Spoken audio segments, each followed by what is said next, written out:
Você sabia que a comunicação é uma das coisas mais difíceis nas relações humanas? Eu costumo dizer isso. O problema que aconteceu lá no Éden, sabe qual foi? Comunicação. Uma comunicação mal feita, uma comunicação não compreendida, ela pode produzir situações difíceis, terríveis, constrangedoras. Às vezes até mesmo na questão da relação familiar.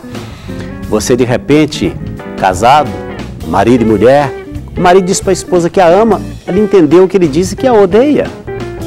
Ele faz uma pergunta, ou melhor, ela faz uma pergunta, e a resposta que vem é outra completamente diferente. Comunicação, meu Deus do céu, é um negócio dificílimo, dificílimo. Até aqui no programa, de vez em quando, eu encontro dificuldades para me fazer entender. Já me aconteceu aqui de falar alguma coisa e de repente a pessoa lá do outro lado me manda um e-mail comentando o que eu falei e às vezes até de certa forma criticando o que eu falei, dizendo que eu disse o que eu não disse. É difícil demais a questão da comunicação. E por isso eu creio que a nossa reflexão de hoje vai nos ajudar um pouco a entender isso. Vamos lá? Havia um cego que pedia esmolas numa rua qualquer da cidade. Todos os dias um escritor passava por ele, sempre de manhã e à noite. Em todas as ocasiões deixava alguns trocados no chapéu. O cego segurava um cartaz com a seguinte frase: cego de nascimento, uma esmola por favor. Certa manhã, o escritor teve uma ideia. Virou o letreiro do cego ao contrário e escreveu outra frase. Ao passar de volta, perguntou ao cego como tinha sido o seu dia. O cego, muito contente, respondeu: até parece mentira, mas hoje foi extraordinário, foi o melhor dia para mim. Todos que passavam deixavam alguma coisa. Afinal, o que é que você escreveu no letreiro?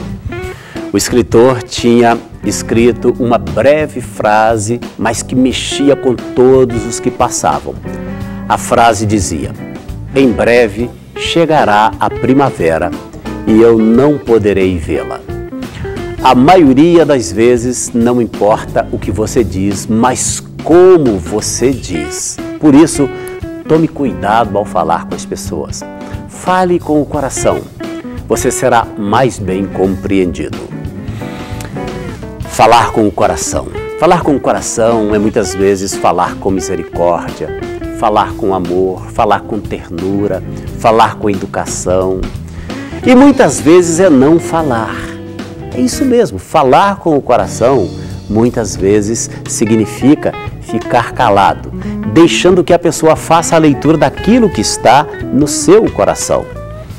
E por falar nisso, no seu coração agora, o que é que tem? Como é que está o seu coração? Cheio de quê? Cheio de rancor? Cheio de amargura, cheio de ódio, de indiferença, eu não sei. Mas pode ser que não tenha nada disso e eu espero que não tenha. Espero que o seu coração esteja pleno e derramando alegria, ternura, apreço, respeito, admiração. É dessa forma que as pessoas que estão à nossa volta vão fazer a leitura daquilo que estamos vivendo e sentindo de fato. Tem algumas coisas que não dá para disfarçar, não tem como ser ator. E principalmente para aquelas pessoas que são muito sinceras. Aliás, eu costumo dizer que tem pessoas que elas cometem sincericídio. Sabe o que é isso, né? São aquelas pessoas que de tão sincera, elas são capazes até de matar um projeto por causa da sinceridade delas. E às vezes, porque disseram uma coisa que deveria ser dita, precisava ser dita, mas não necessariamente com as palavras que foram ditas. E as palavras, muitas vezes, elas podem mudar o foco, elas podem mudar o rumo das coisas. Quem fala muito sobre a palavra é o apóstolo Tiago. Quando você lê o livro de Tiago, e principalmente o capítulo 3, ele fala muito a respeito dessa coisa do falar, da comunicação. E quando ele fala a respeito da língua, ele diz que a língua ela é terrível. A língua ela é capaz de incendiar a carreira da existência de uma pessoa. Mas como é que pode ser isso? Incendiar a carreira da existência como, Vanderlei? Você pode estar me perguntando. É bem simples. Muitas vezes nós abrimos a nossa boca e falamos coisas, e eu já disse isso aqui em outros programas, principalmente na relação familiar, por exemplo, pai e filhos. O pai fala uma coisa para o filho, para uma filha, amaldiçoa esse filho, essa filha, e da maneira como ele fala, ele coloca fogo na carreira da existência desse filho e dessa filha. Da maneira como ele fala, de repente ele queima projetos maravilhosos que essa pessoa tinha. Eu disse que hoje nós temos aqui um casal convidado que vem para contar a sua história, e esse casal viveu assim momentos dificílimos. Eu não consigo imaginar alguém que se casa, separa,